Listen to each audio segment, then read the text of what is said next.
Hello and welcome to another sci-fi creepypasta with me, Zero Option. I'm on a 2021 goal to get at least 1,000 subs on this channel and to provide you with more consistent and weekly high-quality content. So if you like what I do, whether it be the Dank Tank podcast, our video game playthroughs, sci-fi universes and breakdowns, hit that sub button, smash the like button, and leave a comment down below. And with all of that out of the way, let's read The Price of Immortality. How could we have known? I suppose we couldn't have. When we would have wanted to know, we didn't have the technology. By the time we had the technology, we didn't care. I guess once you have the mysteries of the universe at hand, you stop caring about this kind of thing. You may wonder why I'm writing this if nobody would care. Well, it's not for them, it's for you. That is why I'm writing in English. It would be easy for you to translate than what we speak now, and it was one of the most popular from back when we were still... I'm getting ahead of myself. I'll go back if you'll indulge me a while. We did it. We colonized space. All of the dreams we had held came true. Spaceships, other worlds, the works. The only problem was space wasn't quite as large as we had thought, or rather, the part of space we could survive in. I won't explain why. It'll probably be a long time before you could possibly go there on your own, and I'll not aid you in getting there. Man was not meant to enter this void. Of that I am sure. Once we had learned we were indeed alone, we were initially quite disappointed. However, this only meant our conquest would go unopposed. We terraformed every planet we came across and colonized them. Over time it was decided that Earth would be left alone. We used our technology to clean up our mess and turned it into, for lack of a better word, a museum. People were allowed to visit Earth, see where we originated, but not stay. If you were rich enough, you could buy an extended stay. Most of the few elite of our time even had countries all to themselves. As we reached the edges of where we could safely travel, we began to fill what was now ours at a rapid pace. Soon we realized we were out of room. Explorable space had become not enough for mankind. That should have come as no surprise. After much debate, it was decided that having children would be outlawed in order to maintain the population. You may wonder how we did this without becoming extinct. Simple. We discovered immortality. For a while, using our technology to maintain our bodies was enough, but even that proved not enough to prevent the eventual degradation.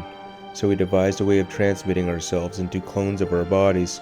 The clone would be made with a blank slate for the brain, and our brains would be copied and the former bodies then disposed of. There was only one problem. I told you, we didn't care at this point. Philosophical debate existed only in ancient texts. Religion was gone. Nobody needed to seek out a god through worship when we could just get into a ship and go see if we could find one. I myself would not have made this discovery if I had not been such an outcast. My interest in ancient books of fiction sparked my interest in something nobody had thought of about for millennia. After a few centuries of study and experiment, that amount of time was minuscule when you were immortal, and I often devoted that amount to other pursuits my peers would laugh at for the perceived pointlessness. I created a device to measure what I had been curious about. However, my measurements all came up negative. I was horrified. I used the device on others and received the same results. The reality of the situation set in. We did not have souls. I was in denial. I was certain the device simply did not work. It was a silly concept I got after watching a few historical films from when we were still confined to one planet.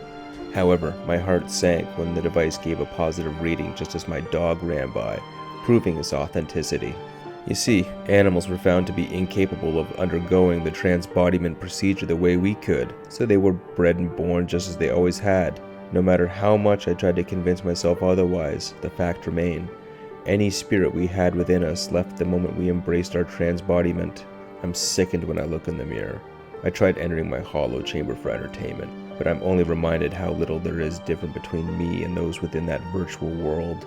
Another few decades have passed. I didn't dare share my findings with others. It would have caused a widespread panic. I made my decision. It shouldn't be too difficult to accomplish. There have been no wars in over millennia. No land or religion to fight over. We have known peace for so long. There are no defenses to be found and against an attack. I plan to gather the animals, as many as I can, onto my ship. A bitter pang of irony hits me when I realize how similar I am to a figure from an ancient religious text. I cannot remember which one. I suppose it doesn't matter now. I will bring these animals to Earth. There are zoos there, massive ones, to show what it was like back then. It should be sufficient. They will evolve. You will evolve. And in time, you will walk the earth as we once did. You will uncover this. I pray you will heed the warnings I have given you. But do not bother looking up wondering where we are. We will not be there. I will make sure of that. For what it's worth, I'm sorry. I'm sorry we did this to mankind.